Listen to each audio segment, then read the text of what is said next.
नमस्कार साथियों, मैं यशपाल सिंह बघेल एक बार फिर से आपका हार्दिक स्वागत करता हूं आपके अपने YouTube चैनल एग्जाम योद्धा 2020 में।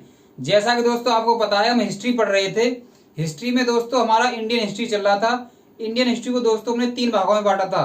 पहला था दोस्तों हमारा प्रागैतिहासिक काल, दूसरा था दोस्तों हमारा आद्य ऐतिहासिक काल और तीसरा था दोस्तों हमारा ऐतिहासिक काल। तो दोस्तों हमने प्रागैतिहासिक पूरा करा दिया था। आद्य ऐतिहासिक काल को दोस्तों हम करा रहे थे, जिसमें हमने सिंधु घाटी सभ्यता पूरा करा दिया है। और दोस्तों इस टाइम पर जो इस समय पर हम चल रहे हैं वो वैदिक सभ्यता के बारे में चल रहे हैं। सामान्य परिचय दोस्तों इसमें हमारा हो गया था।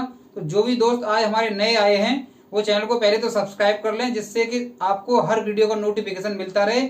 इसके अलावा दोस्तों अगर आपको पुरानी वीडियो देखनी है हमारी, तो लिंक दोस्तों डिस्क्रिप्शन में दे रखी है हमने, उसमें आप देख सकते हैं। इसके बाद वैदिक सभ्यता की बात करते हैं दोस्तों। तो इसमें दोस्तों हमने सामान्य परिचय करा दिया था। आज दोस्तों इसके बारे में आगे बात करेंगे। जैसा कि दोस्तों आपको पता है, हमने वैदिक सभ्यता को 2 भागों में बांटा था, यानी 2 प्रकार की होती है वैदिक सभ्यता। पहला है दोस्तों पूर्व वैदिक काल, जिसको दोस्तों ऋग वैदिक काल भी कहते हैं, और दोस्तों दूसरा है इसमें उत्तर वैदिक काल। तो आज दोस्तों हम पढ़ेंगे पूर्व वैदिक काल या ऋग वैदिक काल के बारे में। दोस्तों जब हम किसी भी सभ्यता के बारे में जानकारी प्राप्त करते हैं तो दोस्तों हमें 4 फैक्ट ध्यान में रखने पड़ते हैं। वो कौन कौन से हैं दोस्तों? राजनीतिक उनका जो होता है दोस्तों, यानी उनका जो राजनीतिक जीवन है वो किस प्रकार का है, सामाजिक जीवन दोस्तों उनका किस प्रकार का है, और राजनीतिक जीवन उसका आर्थिक जो जीवन है उनका किस टाइप का था, और धार्मिक जीवन किस टाइप का था। तो आगे दोस्तों इसी में बात करते हैं। हम दोस्तों इन चारों फैक्ट को बारीकी से पढ़ेंगे और इन चारों फैक्ट की विशेषताएं प्राप्त करेंगे। चलिए दोस्तों तो आगे चलते हैं। जैसा कि दोस्तों आपको बताया हमने, इसको अगर बात करें तो हम 4 पॉइंट में याद रखेंगे। यानी पहला, राजनीतिक जीवन, यानी इस सभ्यता के जो लोग थे, यानी ऋग्वैदिक काल के समय के जो लोग थे उनकी राजनीतिक स्थिति क्या थी, यानी उनका राजनीतिक जीवन क्या था। दूसरी अगर बात करें दोस्तों तो हम देखेंगे इनका सामाजिक जीवन किस प्रकार था।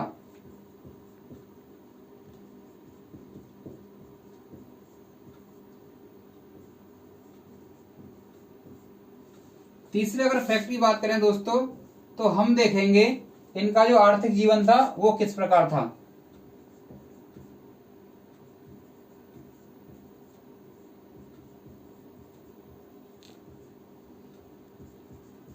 चौथे पॉइंट की बात करें दोस्तों तो हम देखेंगे इसमें इनका धार्मिक जीवन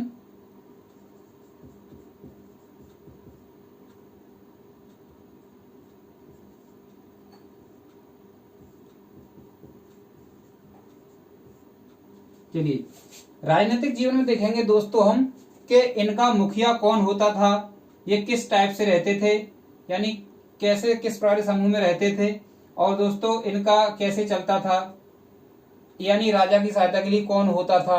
ये सब हम जानकारी प्राप्त करेंगे। ठीक है दोस्तों, तो चलिए दोस्तों इसके हम पहले पॉइंट के बारे में जानकारी करते हैं।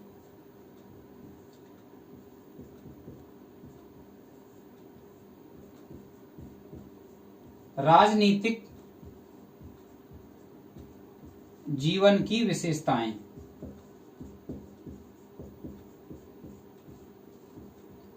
दोस्तों वीडियो आप पूरा देखना है, तभी दोस्तों आपके समझ में आएगा कि ये किस टाइप से है।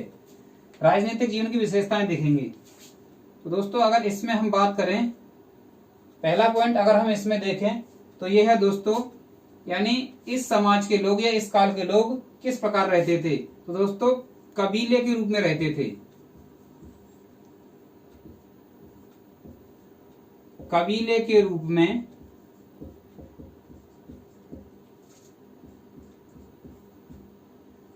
संगठित रहते थे। आगे अगर बात करें दोस्तों, कबीले के रूप में रहते थे दोस्तों, तो इनका जो है कोई ना कोई मुखिया भी होगा। तो दोस्तों इनका जो मुखिया था उसको राजन कहते थे। राजन या राजा एक सामान्य प्रकार से होता था दोस्तों। इसका अगर बात करें दोस्तों तो इसका जो थे वो सीमित अधिकार थे दोस्तों। क्या थे? सीमित अधिकार थे।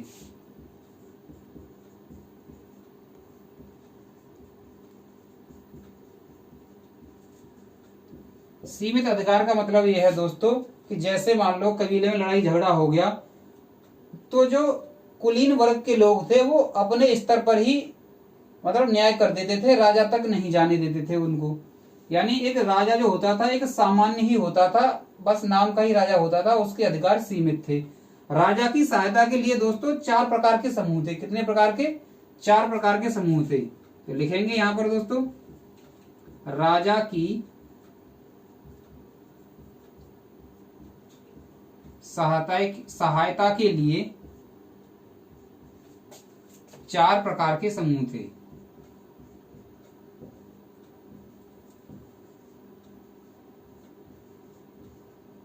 अब वो 4 प्रकार कौन से थे दोस्तों, यही ज्ञात कर लेते हैं उनको।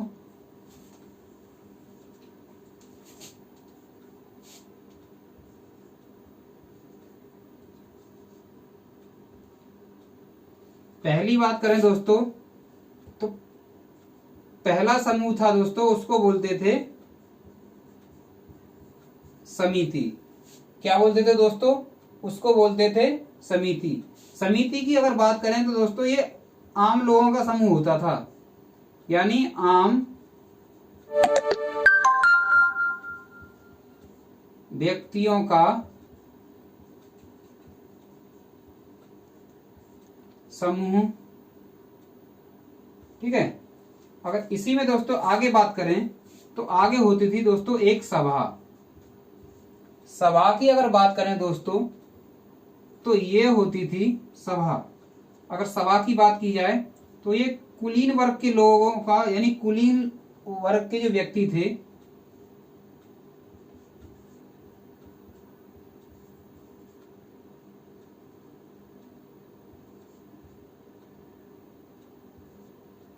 कुलीन वर्ग के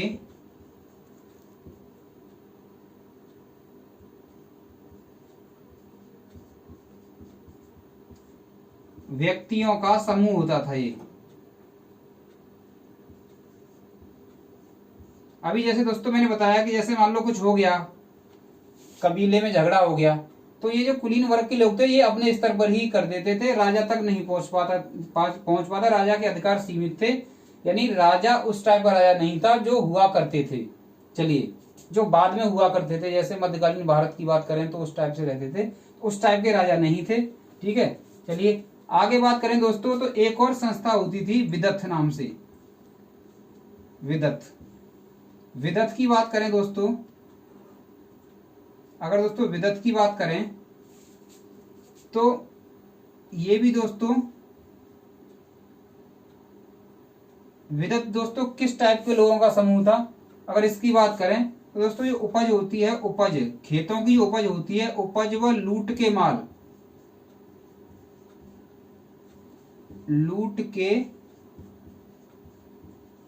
माल का बंटवारा। अगर विदथ की बात करें तो दोस्तों विदथ वो संस्था होती थी जो उपज व लूट के माल का बंटवारा करती थी। ठीक है दोस्तों। आगे अगर चौथी संस्था के बारे में बात करें दोस्तों, तो चौथी संस्था थी हमारी, एक और थी चौथी संस्था, ये चौथी संस्था दोस्तों क्या करती थी? ये भी सामान्य वर्ग के व्यक्ति का क्या था दोस्तों? ये भी कुलीन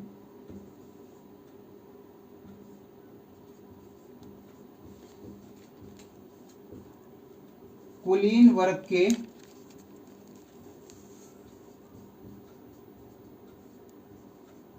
व्यक्तियों का समूह था ये भी। और इनको बोलते थे दोस्तों गढ़। क्या बोलते थे इनको? गढ़ बोलते थे, है ना। तो आगे आपकी समझ में आ ही गया होगा दोस्तों। यानी राजा की सहायता के लिए 4 प्रकार के समूह थे। कौन कौन से समूह थे वो? समिति, सभा, विदथ और गढ़। समिति की बात करें दोस्तों तो ये आम व्यक्तियों का समूह था। सभा की बात करें दोस्तों तो ये था कुलीन वर्ग के व्यक्तियों का समूह था। विदथ की बात करें, विदथ की अगर बात करें तो उपज व लूट के माल का बंटवारा करते थे दोस्तों। और गढ़ की बात करें तो ये कुलीन वर्ग के व्यक्तियों का समूह होता था। ठीक है। चलिए इसके बाद दोस्तों आगे करते हैं। मैं इसको रफ कर देता हूं दोस्तों, 1 मिनट।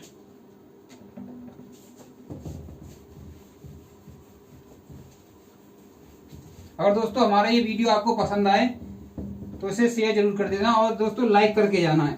आप जो दोस्तों लाइक करेंगे तो हमें ऐसा मोटिवेशन फील होता है कि हमें और मतलब मेहनत करनी चाहिए आप सभी के लिए।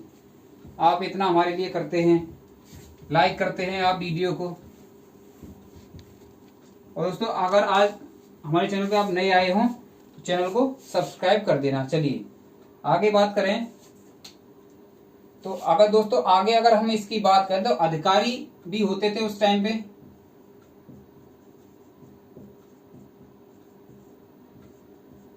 अधिकारी की बात करें दोस्तों तो अधिकारी जो होते थे उनको रत्निन कहा जाता था। रत्निन,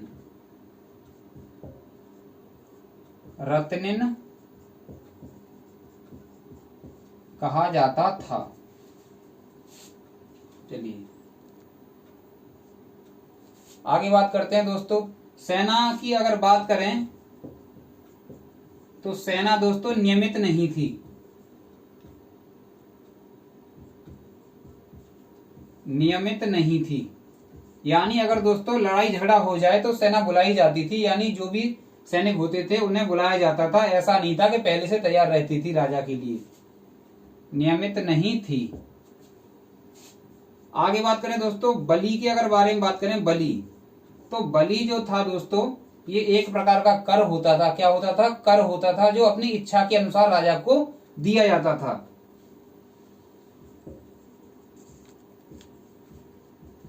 एक प्रकार का कर होता था जो राजा को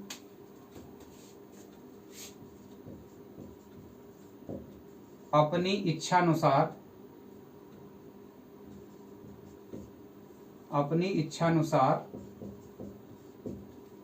दिया जाता था।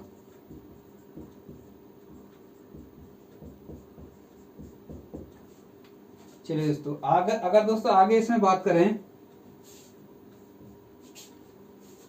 आगे दोस्तों अगर न्याय की बात करें तो न्याय के बारे में दोस्तों इसमें कोई भी जानकारी प्राप्त नहीं होती है।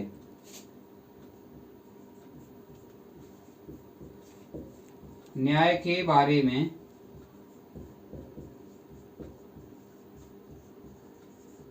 कोई भी जानकारी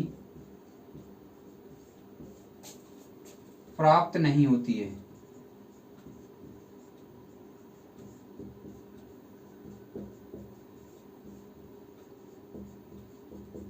चलिए दोस्तों आगे चलते हैं।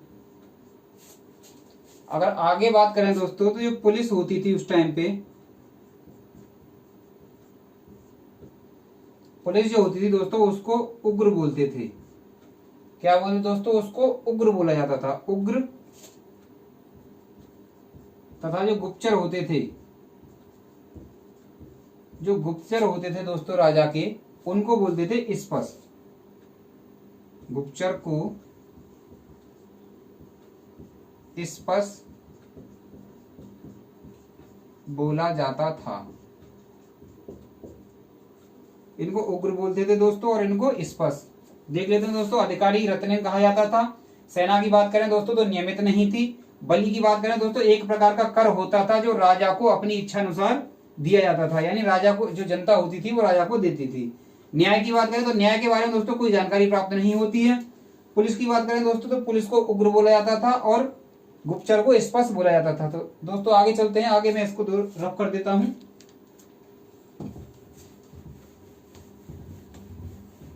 आई होप दोस्तों आपको कंटेंट पसंद आ रहा होगा। कंटेंट पे ध्यान देना है दोस्तों, आपको सुविधाओं पे ध्यान नहीं देना है कि स्मार्ट बोर्ड नहीं है। कुछ लोगों का रहता है यार स्मार्ट बोर्ड नहीं, अरे स्मार्ट में कंटेंट से लेना है। नौकरी चाहिए या स्मार्टनेस चाहिए?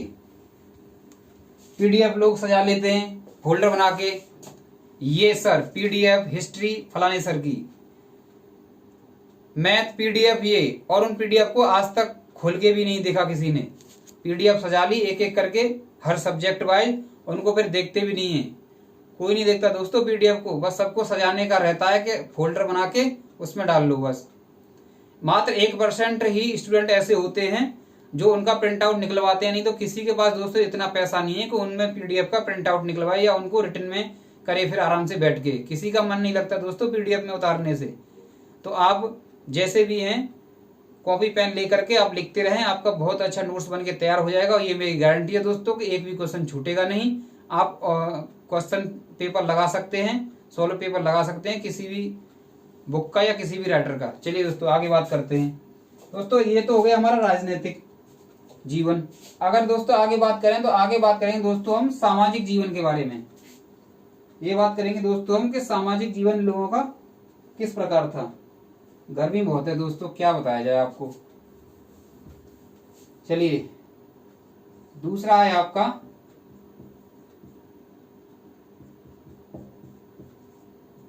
सामाजिक जीवन की विशेषताएं।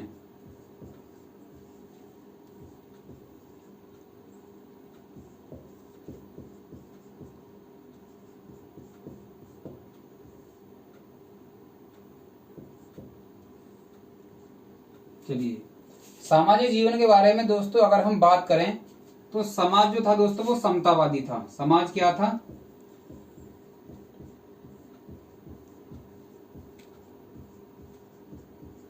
समतावादी था, लोग समान रूप से रहते थे। वर्ण व्यवस्था की बात करें दोस्तों तो वर्ण व्यवस्था जो थी वो कर्म के आधार पर थी। वर्ण व्यवस्था किस आधार पर थी दोस्तों? वर्ण व्यवस्था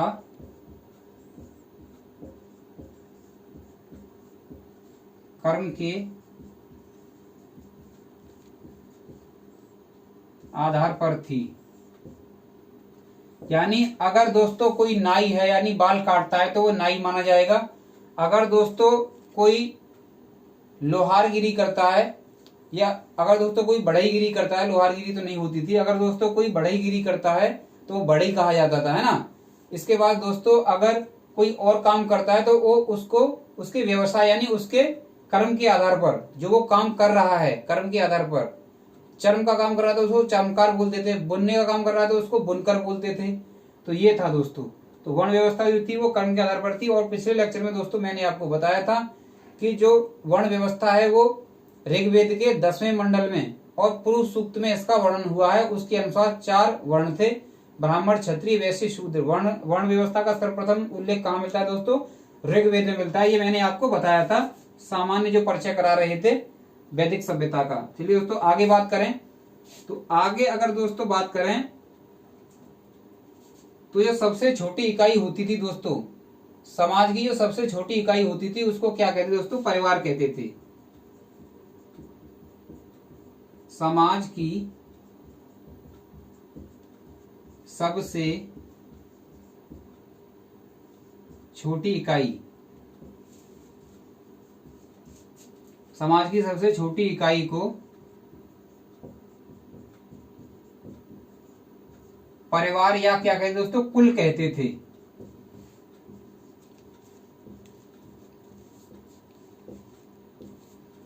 आगे बात करें दोस्तों तो ये समाज जो था, जो परिवार होता था दोस्तों वो पितृसत्तात्मक होता था। क्या होता दोस्तों? पितृसत्तात्मक। पितृसत्तात्मक तथा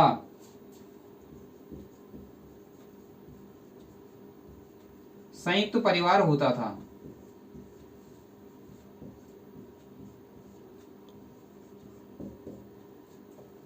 पितृसत्तात्मक का मतलब होता है दोस्तों जो परिवार का मुखिया होता था वो कौन होता दोस्तों? वो पिता होता था। चलिए आगे बात करते हैं। आगे बात करें दोस्तों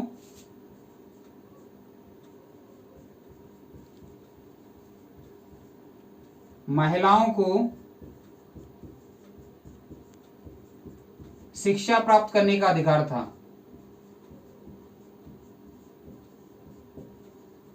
इसका मतलब यह है दोस्तों उस टाइम पर महिलाओं की स्थिति ठीक थी, यानी पूर्व वैदिक काल में महिलाओं की स्थिति क्या थी? अच्छी थी। अगर आगे बात की जाए दोस्तों, आगे अगर बात करें इसमें हम आगे अगर बात करें दोस्तों तो आगे है यानी जो पुनर्विवाह प्रथा थी, पुनर्विवाह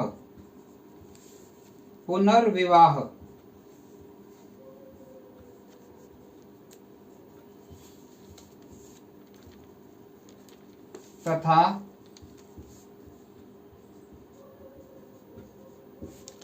उस समय थी, यानी जो भी विधवा होती थी या कोई होता था तो वो क्या करता था, पुनर्विवाह करने की उसे अनुमति होती थी। ऐसी प्रथा थी कि पुनर्विवाह कर सकते थे।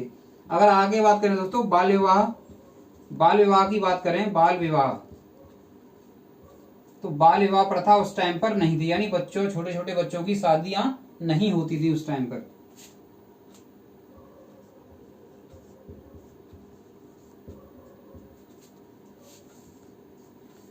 आगे बात करें दोस्तों, इसके बाद बात करें तो दहेज प्रथा नहीं थी।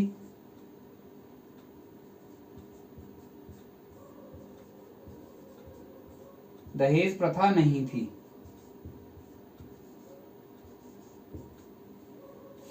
तो आई होप दोस्तों आप लिख रहे होंगे, आपने लिख लिया होगा, तो मैं इसे रफ कर देता हूं एक बार, क्योंकि मैं दोस्तों इतनी स्पीड से नहीं पढ़ा था कि कोई बच्चा लिख ना पाए। आराम से आप लिख सकते हैं।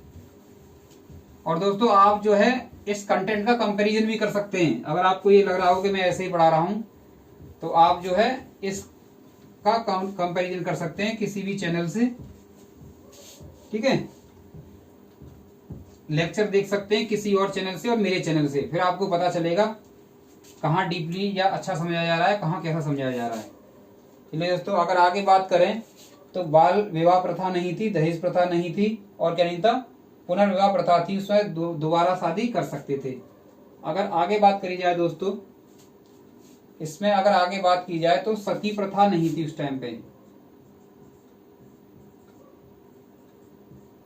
सती प्रथा नहीं थी। सती प्रथा का मतलब होता है दोस्तों जब उसका यानी पति मृत्यु हुआ उसके पति की, तो यानी पत्नी को भी चिता में जलाते थे, ऐसा था। चलिए आगे बात करते हैं दोस्तों। उस टाइम की अगर विदुषी महिलाओं की बात करें, विदुषी महिलाएं,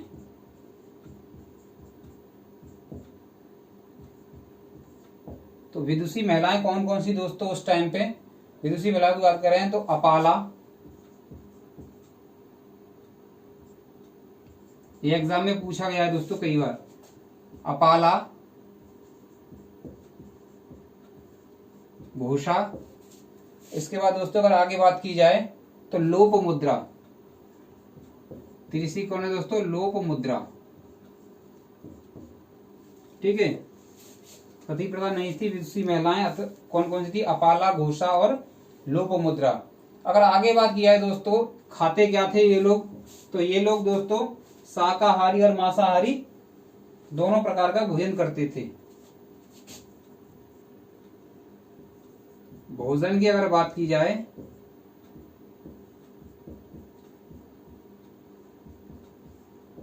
शाकाहारी और मांसाहारी। अगर दोस्तों मनोरंजन की बात की जाए, मनोरंजन खेलकूद की अगर बात की जाए तो दोस्तों क्या क्या खेलते थे ये, पाशा, पासा तो आप जानते ही होंगे दोस्तों, सिलेबस में भी है पासा, है ना, डाइस जैसे बोलते हैं इंग्लिश में, है ना। लूडो जो होता है, लूडो खेला होगा दोस्तों आपने, मोबाइल में भी आ रहा है अब तो, महाभारत में भी देखा होगा, वो भी एक प्रकार का पासा होता था, है ना। तो और क्या करते थे, नृत्य, संगीत, ये इनके मनोरंजन के साधन थे। आई होप दोस्तों ये सामाजिक जीवन की विशेषताएं आपको समझ में आई होंगी। इसके बाद आगे अगर बात करें दोस्तों, इसको मैं रफ कर दे रहा हूं, आपने ये कर ही लिया होगा। इसके बाद दोस्तों तीसरा देखेंगे हम आर्थिक जीवन की विशेषताएं। क्या देखेंगे दोस्तों, आर्थिक जीवन की विशेषताएं, यानी इनका जो अर्थ जगत था, अर्थ जो था, इनकम था, किस पे आधारित था, कैसे था, क्या क्या करते थे ये लोग, है ना। चलिए तीसरा है आर्थिक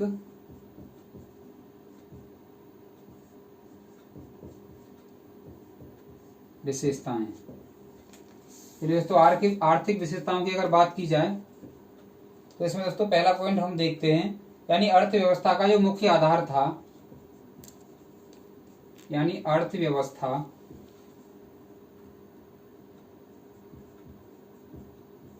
अर्थव्यवस्था का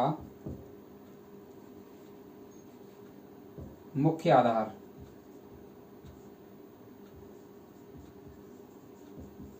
वो दोस्तों क्या होता था, वो होता दोस्तों पशुपालन। क्या होता था, पशुपालन, पशुओं को पालते थे ये लोग। ठीक है, आगे दोस्तों अगर इसमें बात की जाए तो ये था दोस्तों, गाय जो थी उसको ये अगन्या माना जाता था। उसको, गाय को अगन्या माना जाता था। और दोस्तों इसका 176 बार उल्लेख मिलता है ऋग्वेद में। 176 बार ऋग्वेद में उल्लेख है ना। समझ जाएंगे आप इससे। 76 बार उल्लेख मिलता है किसमें दोस्तों, ऋग्वेद में, है ना।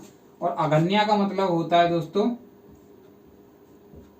न मारने योग्य, यानी ऐसा माना जाता था कि ये जो है मारने योग्य नहीं है, यानी ये न मारने योग्य है। ठीक है, न मारने योग्य। अगर आगे दोस्तों बात की जाए तो दोस्तों ये लोग घोड़े का उपयोग करते थे। घोड़े का उपयोग भी करते थे ये लोग, इस सभ्यता के लोग घोड़े का उपयोग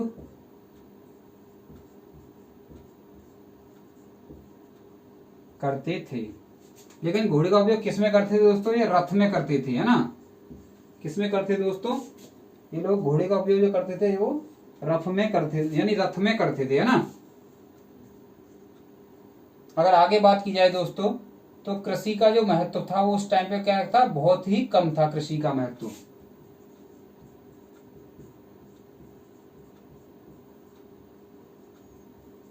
कृषि का महत्व बहुत कम था, यानी ये लोग क्या थे दोस्तों, पशुपालन पे ज्यादा निर्भर थे, कृषि पे इतना निर्भर नहीं थे। अगर आगे दोस्तों बात की जाए तो उद्योग की बात करी जाए दोस्तों, अगर हम उद्योग की बात करें तो उद्योग उस टाइम पे दोस्तों क्या थे, बहुत ही सीमित थे, यानी बहुत ही कम थे।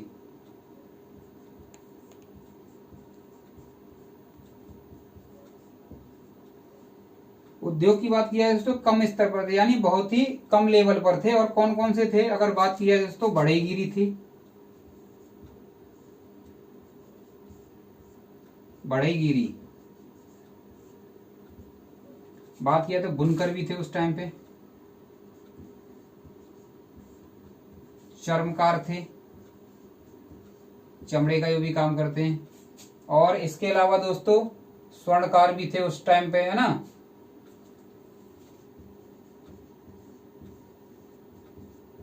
स्वर्णकार थे और रथकार भी थे, रथ बनाने वाले जो होते थे। ठीक है, इस टाइम पे माने उद्योग का क्या था कि उद्योग दोस्तों उस टाइम पे बहुत ही यानी कम मात्रा में थे तो कई प्रकार के, लेकिन बहुत ही कम लेवल पर थे। उनका इतना जो है नहीं था, उनका इतना सिस्टमेटिक अरेंजमेंट नहीं था कि जिनसे उनकी जो है इनकम हो जाए, है ना।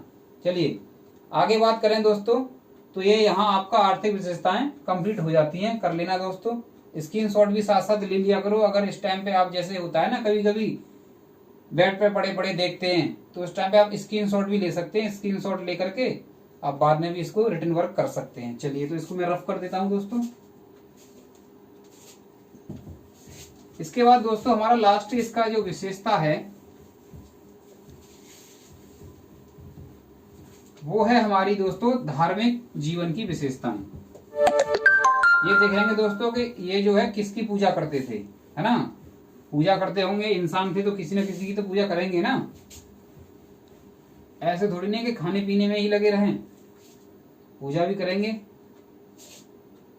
हर काल के लोगों ने पूजा की है। चलिए तो चौथा है दोस्तों इसमें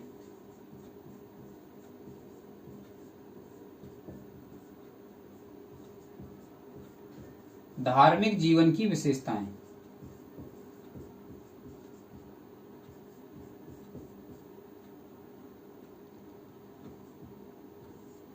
ये देखेंगे दोस्तों इसमें धार्मिक जीवन की विशेषताएं कौन कौन सी हैं।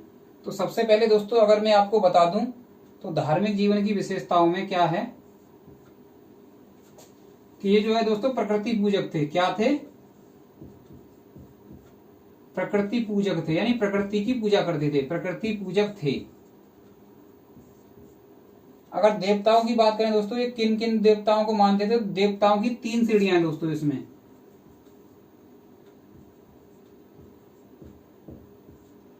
इसमें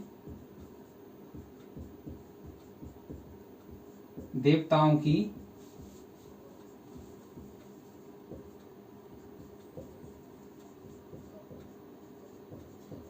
3 सीढ़ियां हैं। तो 3 सीढ़ियां कौन कौन सी हैं ये देखेंगे हम। चलिए 3 सीढ़ियों की बात कर लें, इस टाइप से कर लेंगे आप, है ना। पहली बात करें, पहले अगर देवताओं की बात करें, पहली कैटेगरी यानी 3 सीढ़ियों में बटा, तो पहली कैटेगरी के देवताओं की बात करें तो ये थे दोस्तों नंबर पहले में आकाश के देवता।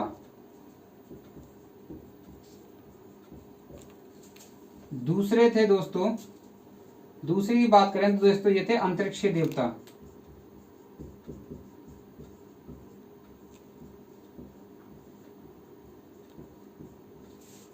तीसरे प्रकार की बात करें दोस्तों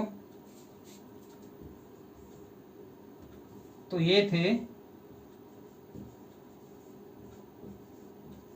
पृथ्वी के देवता। ठीक है।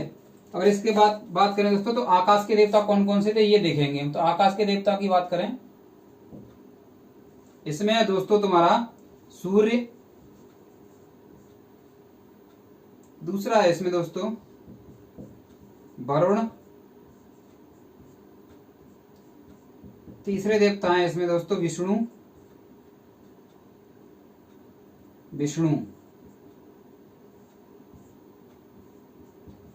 चौथे अगर बात की जाए दोस्तों तो ये है सविता, पांचवें देवता की बात करिए तो उषा,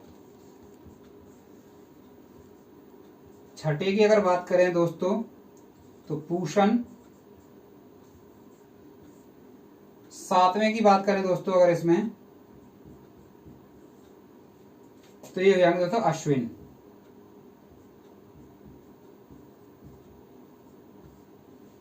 ठीक है दोस्तों।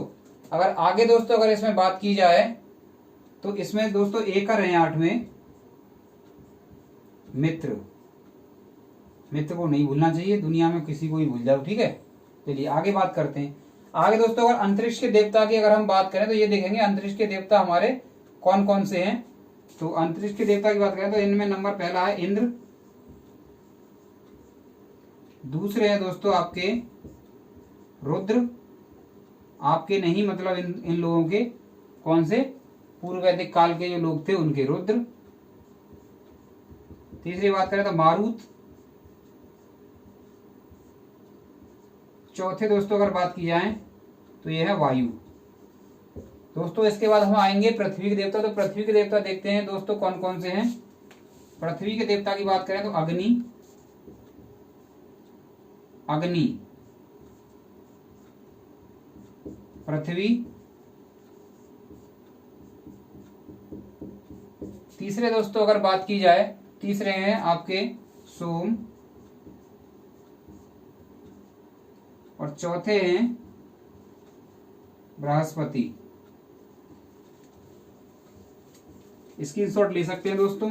इसके बाद दोस्तों हम बात करेंगे कि यानी डीपली ज्ञात करेंगे हम कि कौन से देवता को क्या कहा जाता है, कि किसमें किसका उल्लेख है, कितनी बार, है ना, कौन से देवता किस प्रकार के हैं, ये बात करेंगे। तो रफ कर देता हूं दोस्तों मैं इसको। वीडियो दोस्तों थोड़ी लंबी हो सकती है लेकिन आप धैर्य धारण करें, कोई भी क्वेश्चन आपका एग्जाम में छूटेगा नहीं।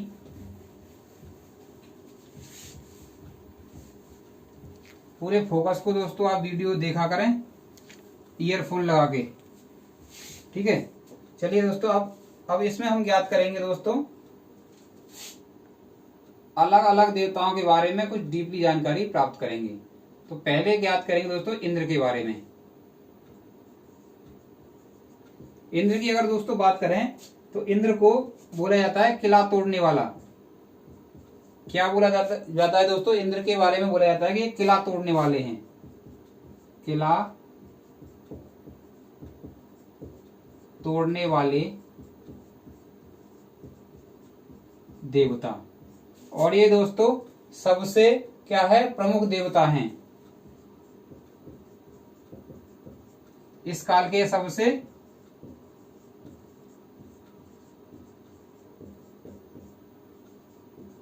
प्रमुख देवता हैं। चलिए आगे बात करते हैं। आगे दोस्तों अगर बात की जाए तो आगे हैं आपके वरुण। वरुण के बारे में दोस्तों अगर बात करें, इंद्र हो गए, वरुण के बारे में बात करें दोस्तों तो ये हैं वर्षा के देवता, वर्षा के देवता। वर्षा मतलब बारिश, रेन, ठीक है। वर्षा लड़की का नाम मत समझ लेना, ठीक है। वर्षा मतलब रेन, वर्षा के देवता। अगर आगे दोस्तों बात की जाए, आगे बात करेंगे हम अग्नि के बारे में। किसके बारे में बात करें दोस्तों? अग्नि के बारे में। ये है दोस्तों मध्यस्थ के देवता, मध्यस्थ के देवता। अगर बात करें दोस्तों अग्नि की तो अग्नि का 200 बार उल्लेख मिलता है, 200 बार उल्लेख किसमें मिलता है दोस्तों? ऋग्वेद में, है ना। बार बार लिखने की जरूरत नहीं है। अगर इंद्र की बात करें तो इनका भी कितनी बार? 200 बार। जो प्रमुख हैं वो मैं लिखवा ले रहा हूं दोस्तों, जो पूछे जाते हैं।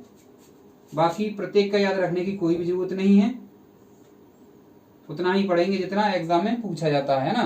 तो आगे बात करें दोस्तों सविता की, अगर बात करें सविता तो ये है दोस्तों चमकते सूर्य के देवता, चमकते सूर्य के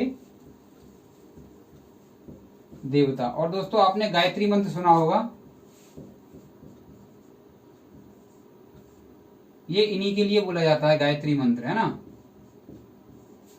चलिए आगे बात करें, पांचवें अगर देवता की बात करें दोस्तों तो ये है मित्र। इनके बारे में बात करें तो ये है दोस्तों उगते सूर्य, है ना। ये पहचान लेना, थोड़ा राइटिंग में 19-20 हो जाया करे तो आप थोड़ा मात्रा वगैरह कभी तो आप एडजस्ट कर लिया करो अपने हिसाब से। मैं बोलता तो हूं ही बार बार। उगते सूर्य के देवता। ठीक है दोस्तों। इसके बाद अगर अश्विन की बात की जाए, अश्विन ये देवता है दोस्तों। अश्विन क्रिकेट वाले मत समझना, रविचंद्र अश्विन, है ना। ये रविचंद्र अश्विन नहीं है, अश्विन देवता हैं। अगर अश्विन की बात की जाए तो ये हैं चिकित्सा के देवता,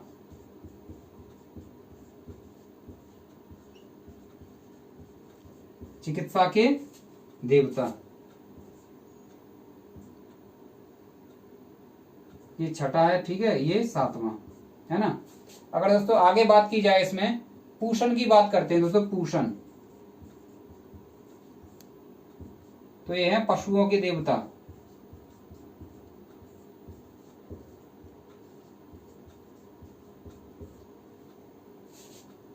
आगे अगर आठवां बात की जाए दोस्तों तो आठवें हैं दोस्तों आपके सोम देवता।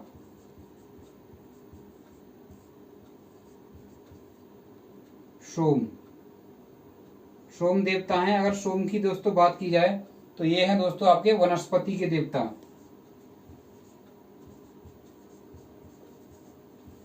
वनस्पति के देवता। एक बार देखेंगे दोस्तों इसको, इंद्र की बात करें किला तोड़ने वाले देवता यानी सबसे प्रमुख देवता हैं। 200 बार उल्लेख मिलता है इनका, किसमें दोस्तों? ऋग्वेद में, ठीक है। आगे अगर बात की जाए तो वरुण की बात करें दोस्तों, वर्षा के देवता हैं ये। अग्नि की बात की तो मध्यस्थ के देवता हैं, 200 बार उल्लेख है इनका। सविता की अगर बात की जाए दोस्तों, चमकते सूर्य के देवता हैं। गायत्री मंत्र जो लिखा गया है वो इन्हीं की वजह से लिखा, इन्हीं के ऊपर लिखा गया है ना। मित्र की बात करें तो मित्र हैं दोस्तों उगते सूर्य के देवता। उगते सूर्य, चमकते सूर्य दोनों का अलग अलग होता है दोस्तों, है ना। यानी चमकने का मतलब है कि सूर्य उग चुका है, अब चमक रहा है। उगते सूर्य का मतलब है जिस टाइम पे सूर्य उग रहा हो, उस टाइम के देवता कौन है? मित्र। अश्विन की बात करें तो यह चिकित्सा के देवता, पूषण की बात करें यह पशुओं के देवता, सोम की बात करें यह वनस्पति के देवता। ठीक है, तो आई होप दोस्तों आपको ये लेक्चर हमारा बहुत पसंद आया होगा। अगर दोस्तों ये लेक्चर आपको पसंद आया तो आप इसे ज्यादा से ज्यादा शेयर करें, वीडियो को लाइक करें। और दोस्तों इससे पहले की वीडियो अगर आपको देखनी है तो लिंक हमने डिस्क्रिप्शन में दे रखा है, आप वहां से सारी वीडियो देख सकते हैं, हिस्ट्री की वीडियो भी देख सकते हैं। इसके अलावा दोस्तों हमारी ये योद्धा ट्रिक की वीडियो आती है, वो भी दोस्तों लिंक हमने डिस्क्रिप्शन में डाल दी है, वो आप वहां से देख सकते हैं। तो मैं यही कहना चाहूंगा, स्वस्थ रहें, मस्त रहें, आराम से पढ़ें, कोई दिक्कत वाली बात नहीं है। अपनी तैयारी में 4 चांद लगाएं इस लेक्चर से। कोई भी दोस्तों अगर परेशानी है किसी प्रकार की लेक्चर से लेकर के, तो आप हमें कमेंट बॉक्स में लिख सकते हैं कि सर ये परेशानी है, हम उस परेशानी को दूर करेंगे। इसी के साथ स्वस्थ रहें, मस्त रहें, धन्यवाद।